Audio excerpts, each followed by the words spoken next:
Bonjour à tous et bienvenue sur ma chaîne By Dorian Run. Aujourd'hui, je vais vous parler un peu de mon parcours. C'est parti.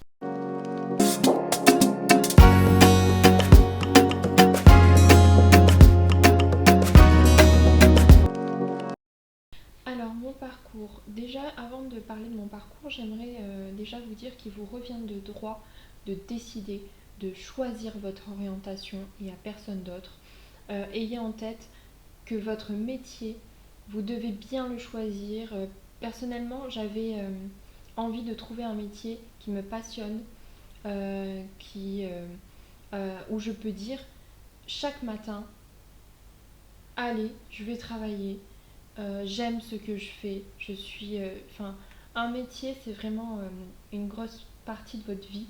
Donc, choisissez bien votre métier et ayez de l'amour pour votre métier parce que quand on s'investit dans son métier et quand on a envie d'aller travailler, eh ben, le temps passe plus vite, forcément, et on a moins cette impression de faire quelque chose pour faire quelque chose. Au contraire, on y va parce qu'on se dit, bon, c'est mon métier, c'est ce pourquoi je me suis battue et c'est ce que j'aime faire tout simplement. Alors concernant mon parcours, j'ai donc eu un bac L, donc un bac littéraire. Pourquoi un bac littéraire? Pourquoi j'ai choisi les études littéraires? Parce que j'aime lire, parce que j'aime écrire. C'est un peu cliché, je l'avoue, mais c'est vrai. Donc j'aimais beaucoup les livres, j'aimais beaucoup écrire, j'aimais beaucoup les sujets d'invention, tout ça, rédiger sur des textes, analyser les textes. Et donc j'ai eu mon bac L. Puis après, je me suis dit, bon, et qu'est-ce que je vais faire maintenant? Et c'est la question que tout le monde se pose. Quand on a un bac S, quand on a un bac L, et qu'on s'y est pas vraiment préparé, on se dit, mais qu'est-ce que je vais faire? Donc j'ai entendu parler d'une licence lettres, lettres modernes. Je me suis dit, bon, allez, pourquoi pas, on y va, on teste, on verra.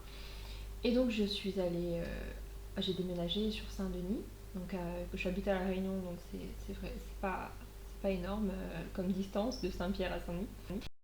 Et donc je suis allée là-bas et là j'ai tout de suite accroché avec la licence. Donc la première année, t'es là, t'es un peu, tu te dis mais oula, c'est grand, tu sais pas. C'est un peu comme quand tu quittes le collège, t'arrives au lycée, tu sais pas, tu découvres.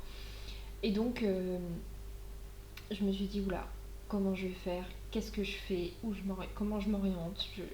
T'es un peu perdu en fait, t'es un peu paumé clairement. Parce que du coup, tu dis mais je suis seule là, y a personne. Mais au final, je vous rassure, vous faites très vite des amis parce que vous n'êtes pas tout seul à être tout seul. C'est vrai. Les autres aussi sont tout seuls. Donc voilà, je me suis fait des amis et puis la licence s'est très bien passée. Ce que j'ai aimé dans cette licence, c'est le fait d'apporter des éléments de culture, c'est-à-dire que on a beaucoup travaillé sur la Réunion. Donc j'habite à La Réunion et le fait de travailler là-dessus, travailler sur les origines, travailler sur ces éléments culturels-là, ça m'a beaucoup plu, ça m'a ouvert un peu l'esprit sur ce que c'était que la Réunion, son importance, l'importance de mon île, et j'en suis fière d'ailleurs. Donc voilà. Ensuite, en deuxième année, troisième année, on a aussi travaillé sur le langage, donc le créole, donc un peu la linguistique, ce qui était aussi intéressant. En fait, tout était intéressant. On parlait aussi, enfin, on parlait de la Réunion, mais on allait ailleurs aussi. Hein. On allait, que ce soit dans les pays arabes, découvrir la culture arabe, découvrir d'autres cultures. C'était vraiment enrichissant, c'était vraiment ouvert, c'était vraiment... Bref, c'était cool quoi. Alors je vais pas vous dire que tout était parfait, hein. Dans le meilleur des mondes, c'est pas les bisounours. Donc bien sûr, il y a eu des moments de stress, des moments où on se dit mais qu'est-ce que je fous là? Il y a des moments où on se dit mais au final je fais ça, mais pourquoi? Qu'est-ce que je vais faire après? Surtout quand on arrive en L3 où on se dit ok, et maintenant, je fais quoi là? Donc on retourne un peu dans ces questions qui ont déjà été vécues avant, en, après le bac. On se dit mais alors là, il y a Parcoursup, je fais quoi là? Je fais quoi? Et là, c'est pareil. En L3, eh ben, on se prend une claque et puis on se dit bon, lettres, j'ai fait lettres modernes. Pourquoi? Qu'est-ce que je vais faire après en fait? Donc je me suis posé pas mal de questions. En L3, je me suis dit, bon, est-ce que j'arrête? Est-ce que je vais faire un BTS? Est-ce que je fais autre chose? Ça me ferme les portes? Et ben pas du tout.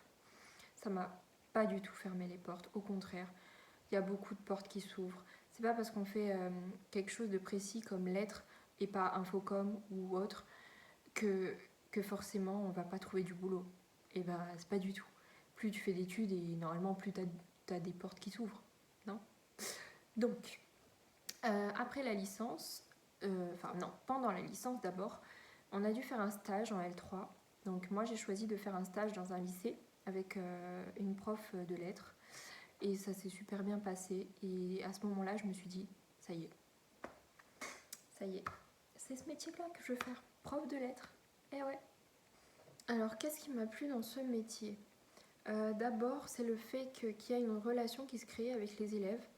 Donc, il y a une discussion, enfin, c'est très ouvert, on peut discuter avec nos élèves. Et bien sûr, il y a mon chien qui se met à crier, aboyer quand je parle en vidéo. C'est agréable.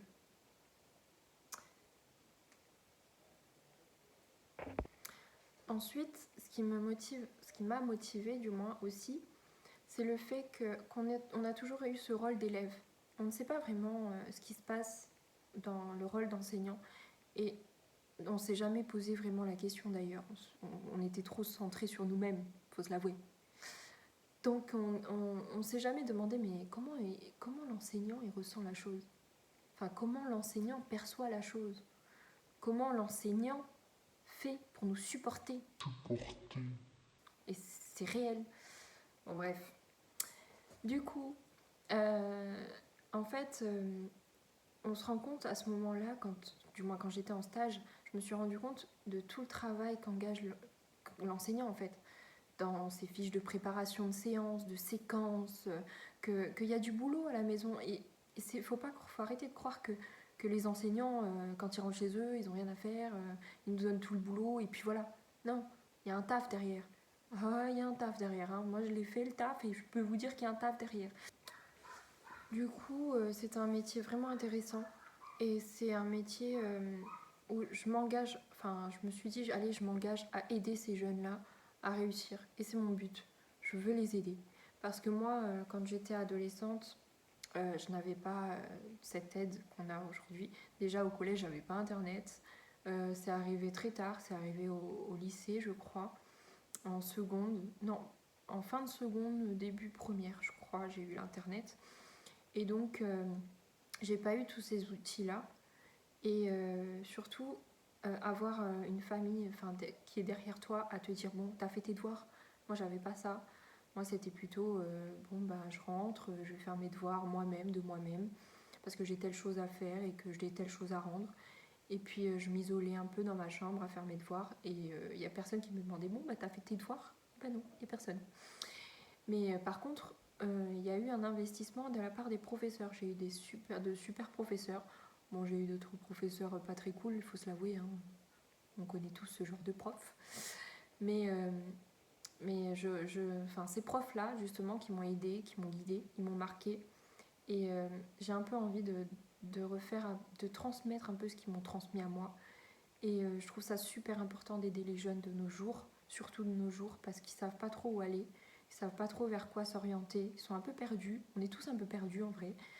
Mais voilà, quand on a quelqu'un qui est là pour nous aider, quelqu'un qui est là et qu'on sent qu'il est là pour nous aider, pour nous motiver, pour nous donner envie de réussir, et ben ça change tout. La vérité, ça change tout. Quand on a un prof avec qui on rigole, et quand on a un prof qui est là juste pour être là, ben ça change tout. Vous n'êtes pas d'accord? Donc voilà, ça m'a donné envie. Et là, vous attendez à ce que je casse tout. Et ben ouais, je vais tout casser.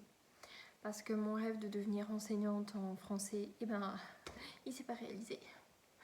Du coup, à la fin d'L3, je savais plus quoi faire. Donc je me suis dit, bon, qu'est-ce que je vais faire? Parce qu'en fait, pourquoi il s'est cassé? Parce qu'il fallait que je parte Il fallait que je parte.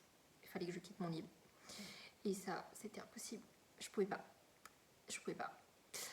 Et du coup, j'ai dû trouver autre chose. Donc je me suis dit, bon, qu'est-ce que je vais faire? Je me suis interrogée, bon, bibliothécaire, travailler dans un bureau, c'était ouvert, hein. Là c'était open bar, bon bref. Et du coup, je me suis dit, bon, ben, j'aime bien l'enseignement quand même. Est-ce qu'il n'y a pas un moyen de rester dans ce domaine? Et là, cling, PE. Donc PE, professeur des écoles. Alors il fallait passer comment on appelle ça? Un test pour entrer en master. Donc en fait en L3, je suivais des cours le samedi. Donc c'était un DU qui me permettait d'avoir, on va dire, un mini master MEF. Donc tous les samedis matins, j'allais suivre ces cours-là. Si vous voulez savoir plus sur ce DU, n'hésitez pas à me le dire. Je sais pas si c'est toujours actuel, enfin je sais pas si c'est toujours d'actualité. Je vais m'enseigner. Mais en tout cas, j'avais suivi ce DU-là et du coup, ça me permettait d'avoir un pied un peu dans le master. Faut le dire franchement. Donc même si j'ai passé le test d'entrée, parce qu'il y avait un test d'entrée au master, à La Réunion, il y a un test d'entrée au master. Et donc, j'ai quand même pu avoir ma place en master, MEF, premier degré, professeur des écoles. Arrivé en master, cet accompagnement qu'on n'avait pas en licence, on l'a en master. Parce qu'il y a quand même, les professeurs ont une certaine pédagogie. Ils sont des professeurs des écoles souvent qui sont formateurs, donc forcément ils sont là, ils accompagnent un peu plus, ils sont plus ouverts, ils sont... Voilà, qu'en licence, ou en licence c'est vraiment t'es dans un amphi, t'as 300 personnes et puis tu t'oses même pas prendre la parole parce que tout le monde va te regarder. Enfin bon bref, si vous voulez vraiment plus de détails sur la licence, n'hésitez pas à me le mettre en commentaire. Du coup en master, ouais, c'était vraiment des TD en fait, la plupart du temps. Il y avait des CM, mais bon, la plupart du temps c'était des TD. Et du coup, lors de ces TD, il y avait beaucoup de discussions, c'était vraiment enrichissant. Concernant les matières, il y avait les maths. Alors là, la bête noire. Vraiment la bête noire, quoi. Tu te dis, ouais, je fais des études littéraires et j'arrive là. Maths. Donc j'ai dû tout reprendre à zéro. C'est-à-dire que limite, un 4+4, ça devenait compliqué. Bon, pas à ce point-là quand même. Mais c'était vraiment compliqué pour moi, les maths. Et ce n'est qu'en deuxième année que j'ai pu relever un peu la tête en maths. Et ouais, comme quoi. Bon, bref. Du coup, master, première année, ça va. Dans l'ensemble, bon, les cours sont intenses quand même. Il y a plusieurs matières. C'est comme si on refaisait un peu l'école élémentaire où on a musique, où on a un peu des cours, plein de cours divers. Donc voilà, en Master 2, donc je suis encore actuellement en Master 2, sur la fin de mon Master 2. Donc en Master 2, il y a le mémoire. Et là, le mémoire, oh là là, c'est quelque chose. Donc le mémoire, nous on peut le faire à plusieurs. Donc on est en train de le faire à 3. Et ça prend vraiment beaucoup de temps. Donc moi ce que je vous conseille, c'est vraiment de le faire depuis M1, même si c'est compliqué.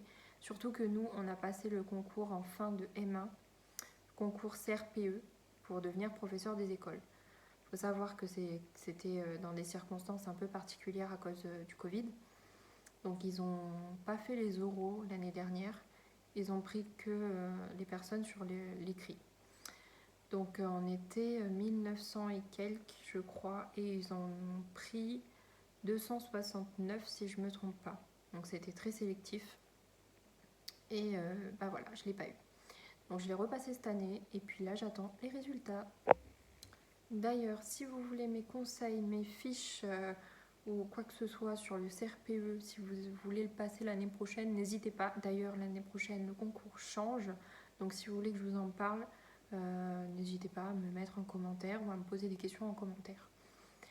Donc le master, je ne l'ai pas fini, je ne l'ai pas terminé encore. Il me reste le mémoire à valider. Et puis après, ça sera fini, ça sera bouclé. Donc en parallèle de ça, puisque là j'attends les résultats et que je ne sais pas si j'aurai le master, si le master quand même, j'espère l'avoir, mais je ne sais pas si j'aurai le concours ou pas, je me suis dit bon, qu'est-ce que je vais faire en attendant? Donc je me suis dit bon allez, pourquoi pas AED? dans un collège ou dans un lycée. Ça peut me permettre de préparer à côté le concours, puisque je le passerai, repasserai. Tant que je ne l'ai pas, je le repasserai. Et donc voilà, je me suis dit, allez, pourquoi pas. Puis là, j'ai vu une annonce qui est passée où ils recherchaient des contractuels. Donc j'ai postulé, je me suis dit, allez, pourquoi pas. Au départ, je me suis dit, non, ça c'est que pour ceux qui ont leur master, jamais je peux faire une croix dessus. Sauf que j'ai postulé quand même. Il faut toujours suivre son intuition. Et donc j'ai postulé et là, ils m'ont recruté 2 jours après. Donc aujourd'hui, je suis contractuelle professeure en français, en lettres, dans un collège et j'adore. Bah, en fait, je fais vraiment ce que j'aime, quoi. Ce que je voulais faire à la base, c'est-à-dire être professeur de français, comme je voulais en licence, bah, je le fais et je suis ici, je suis à Réunion, je suis bien. Donc voilà, si vous avez des questions sur être contractuel à La Réunion, n'hésitez pas, ou être contractuel tout court d'ailleurs, si ça peut vous aider. N'hésitez pas à mettre en commentaire et puis je répondrai à vos questions.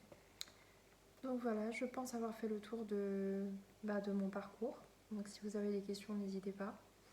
En attendant, si vous avez aimé cette vidéo, laissez-moi un petit pouce. Et si vous voulez en voir d'autres, n'hésitez pas à vous abonner.